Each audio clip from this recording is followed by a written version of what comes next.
ঐক্যে অনৈক্যের সুর ৫ আগস্ট যে গণ অভ্যুত্থান হলো তার পক্ষের যে শক্তিগুলো তখন যে ইস্পাতহীন যে ঐক্য গড়ে উঠেছিল এবং তারই ধারাবাহিকতা আপনি জানেন যে বিভিন্ন সময় নতুন বাংলাদেশের যে যাত্রা নতুন রাজনৈতিক বন্দোবস্তের কথা বলেছেন। সম্প্রতি যেটি নিয়ে আলোচনায় এসেছে যে মুজিববাদ তো চলবে না, জিয়াবাদও চলবে না। জাতীয় নাগরিক কমিটির আহ্বায়ক নাসিরউদ্দিন পাটোয়ারির একটি বক্তব্য ছিল এরকম, জিয়াবাদও চলবে না।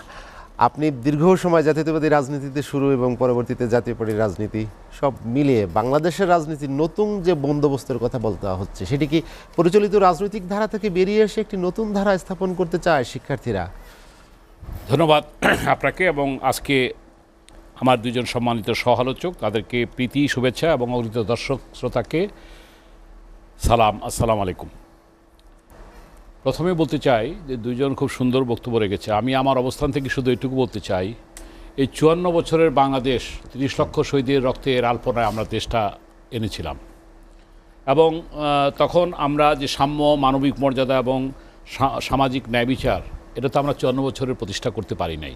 আজকে যারা শাসন করেছে বিএনপি, জাতীয় পার্টি, আওয়ামী লীগের ১৫ বছরের ইতিহাস তো এটা ক্রিপ্টোক্রেসি আর এলিগার যারা তারা তো শাসন করেছে। আমি ১৫ বছরে তো ফ্যাসিবাদের এদেরকে তো পুরো বাদ দিয়ে এর আগে যারা আমরা শাসন করেছি আমাদের ত্রুটি বিচ্যুতি কিংবা আমাদের আছে। কারণ একটি জিনিস চিন্তা করেন, দেখেন যে স্বাধীনতার পর কত গণ অভ্যুত্থান কত আন্দোলন করলে আমরা আমাদের যে আকাঙ্ক্ষা, যে গণতান্ত্রিক আকাঙ্ক্ষা সেটাকে বাস্তবায়ন করতে পারবো। এবার আমাদের বক্তব্য হচ্ছে যে আমরা চাই ৭১-এর মুক্তিযুদ্ধের চেতনা এবং ২৪-এর রক্তাক্ত গণ অভ্যুত্থানের আকাঙ্ক্ষার সমন্বয়ে আমরা আগামীর বাংলাদেশকে আমরা তৈরি করতে চাই। সেজন্য প্রথম কথা হচ্ছে যে তিনটা জেনারেশন ভোট দিতে পারে না, ১৪, ১৮, ২৪। এই ৩ জেনারেশন অর্থাৎ জেন জি যারা, এদের মাইন্ডসেটকে রিড করতে হবে, এদেরকে আমাদেরকে ধারণ করতে হবে। পাশাপাশি আমি মনে করি গণ অভ্যুত্থানের যে ঘোষণাপত্র, যে লিগ্যাল একটা ইনস্ট্রুমেন্ট, এটা সংবিধানে অন্তর্ভুক্ত করার জন্য এটা প্রস্তাবনায় আনতে হবে এবং এটা জাতীয় ঐক্যমত্যের ভিত্তিতে করতে হবে। ২৫০টিরও বেশি ডিজাইন অপশন নিয়ে ওয়ালটন স্মার্ট ফ্রিজ, বোঝে আপনার প্রয়োজন। তাহলে এই যে ঐক্য অনৈক্যের ব্যাপারটা বলতেছেন এটা অনেকটা কমে আসবে। তবে এই ৫৪ বছরে আমার ব্যক্তিগত দৃষ্টিকোণ থেকে শহীদ রাষ্ট্রপতি জিয়াউর রহমানের সময়টাকে আমি মডেল টাইম মনে করি, যিনি একটি বাংলাদেশি জাতীয়তাবাদের চেতনার উন্মেষ ঘটিয়েছিলেন, যেটা নিজাম সাহেব বলছিলেন যে বাঙালির পাশাপাশি বিভিন্ন জাতিসত্তার সমন্বয়ে যে আমাদের যে একটা জাতীয়তাবাদের প্রশ্ন, এবং সেখানে তিনি ডান বাম মুক্তিযুদ্ধ অমুক্তিযুদ্ধ মিলিয়ে একটা জাতীয়তাবাদের রাজনীতি তিনি সৃষ্টি করেছিলেন।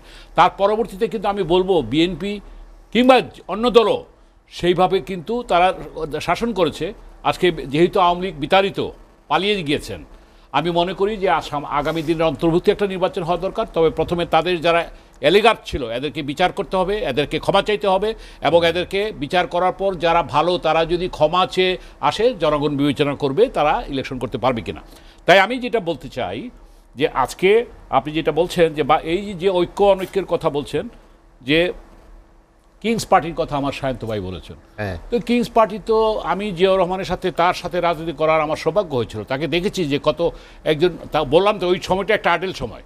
হ্যাঁ, জিয়াউর রহমানের সময় উনি কিংস পার্টি হয়েছে, উনি কিং ছিলেন, উনি কিংস পার্টি ছিলেন। এরশাদের সময় ক্ষমতায় থেকে জাতীয় পার্টি করেছে, ইট ওয়াজ এ কিংস পার্টি। কিন্তু এখন মানুষ কিংস পার্টি সেভাবে হোক চায় না। আর আমি মনে করি doctor Yunus is a king, সে তো কোনো কিংস পার্টি তৈরি করছে না। এবং আজকে এই ২৪-এর আকাঙ্ক্ষাকে ধারণ করে যদি ছাত্ররা যদি একটি নতুন বন্দোবস্ত যে রাজনীতির কথা বলছে তারা যদি সেটা বলে, অসুবিধা কি? আমরা তো স্বাগত জানাতে চাই তাদেরকে, তারা আসুক, তারা জনগণের কাছে যাক। তবে এটা ঠিক যে আমরা যারা রাজনীতি করছি, আমরা মনে করি আমাদের ভিতরে গুণগত পরিবর্তন আনা দরকার, আমাদের মধ্যেও একটা সংস্কার আনা দরকার। এবং ওইটা তো বললাম, আজকে আমরা যারা শাসন করেছি, আমি আর দায় নিয়ে বলছি, আমি তো একটা দলের আমি মন্ত্রী ছিলাম এবং সে এরশাদ সাহেব যদিও অনেক সংস্কার করেছেন, তারপরও তাকে দায় নিতে হবে, তার দলকে দায় নিতে হবে। আর এইবারে যেটা বারবার আপনাকে বলেছি, আমরা তো জিএম কাদেরের বিরুদ্ধে আমরা অবস্থান নিয়েছি, তার প্রমাণ তো অনেকবারই আছে যে আমরা কাজী ফিরোজ রশিদের নেতৃত্বে আমরা এই গণ অভ্যুত্থানকে সমর্থন করেছি। আমরা বলেছি গণ হত্যা চলছে, বিচার করতে হবে এবং সরকারের পদত্যাগের কথা বলেছি, এটা তো অন ডকুমেন্টারি আছে। সেই কারণেই কথাটা বললাম যে আজকে আমাদের গ্যাপটা কোথায়। সায়ন্ত ভাই বড় দল, বিএনপির শুভাকাঙ্ক্ষী হিসাবে বলতেছি যে বিএনপি একটা বড় দল এবং তার কর্মকৌশল নিজস্ব থাকবে, যথার্থ বলেছেন। এবং তার সাথে মিলবে না, তারা জামাতের সাথে তারা একসাথে আন্দোলন সংগ্রাম সরকারও গঠন করেছিল। এখন তাদের মধ্যে আবার বিভিন্ন পরস্পর বিরোধী বক্তব্য আছে, থাকতেই পারে ক্ষমতায় যাওয়ার জন্য। কিন্তু আজকে বিএনপিকেও সেখানে, আজকে দেখেন, আমি একজন বিএনপির শুভাকাঙ্ক্ষী নাগরিক হিসাবে বলতে চাই, বিএনপি আজকে নিচু লেভেলে দখলবাজি, চাঁদাবাজি কিংবা যে আধিপত্য সৃষ্টি করতেছে, এটাকে বন্ধ করতে হবে। যদিও বিএনপির হাইকমান্ড থেকে 1000 কর্মীকে বহিষ্কার করা হয়েছে, কিন্তু কন্ট্রোল কিন্তু এটা আসতেছে না। তাই আমি বলবো ছাত্ররা আবার, আমি উইথ রেসপেক্ট আমাদের আগামী প্রজন্মের, এখানে নিজাম সাহেব আছেন, তারাও কিন্তু এক ফ্যাসিবাদ গেছে, তাদের বক্তব্যে কিন্তু ফ্যাসিবাদের সুর আমরা দেখতে পাচ্ছি। এটাও কিন্তু জনগণ কিন্তু এটা করছে না যে আমরা অমুককে করতে দিব না, অমুককে করতে, আমরা ইনক্লুসিভ নির্বাচন চাই, আমরা যার বিচার হওয়া দরকার সে হত্যাকারীদের বিচার চাই।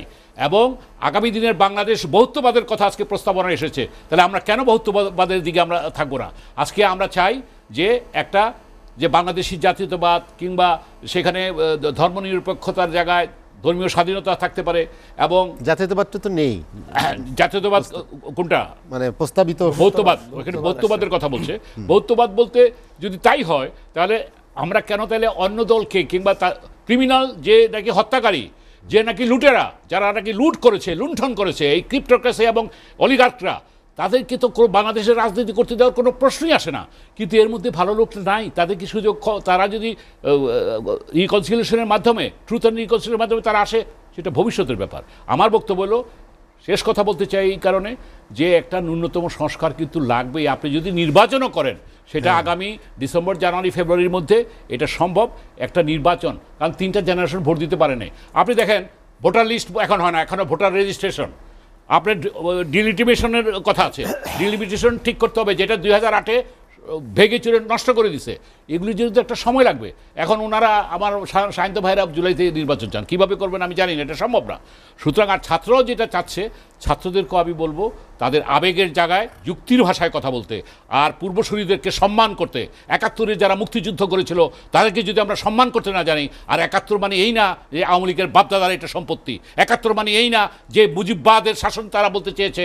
আজকে যে সংবিধান এসেছে, সেই সংবিধানের যে ঘোষণাপত্র ছিল, যেটা আমরা বললাম, সেও বললো সাম্য, মানবিক মর্যাদা এবং সামাজিক ন্যায় বিচার, এটা তো আজকে তারাও বলছে। সুতরাং 71-কে আমাদের ভুললে চলবে না। তাই আমরা 71-কে সামনে নিয়ে আমরা 24-এর আকাঙ্ক্ষাকে ধারণ করে প্রত্যেকটা দল, আমার মনে হয় যে আপনি ঐক্য অনৈক্য বললেন না, আমি এই কথা বলি শেষ করতে চাই। এই যে ওনাদের ছাত্রদের, এরা 71-কে হয়তো একটু কম গুরুত্ব দিয়ে যাচ্ছে, আর আমার সায়ন্ত ভাইয়ের মতো বড় স্টেক হোল্ডার বিএনপির, এরা মনে হয় 24-এর আকাঙ্ক্ষাকে সেইভাবে ধারণ করতে পারছে না।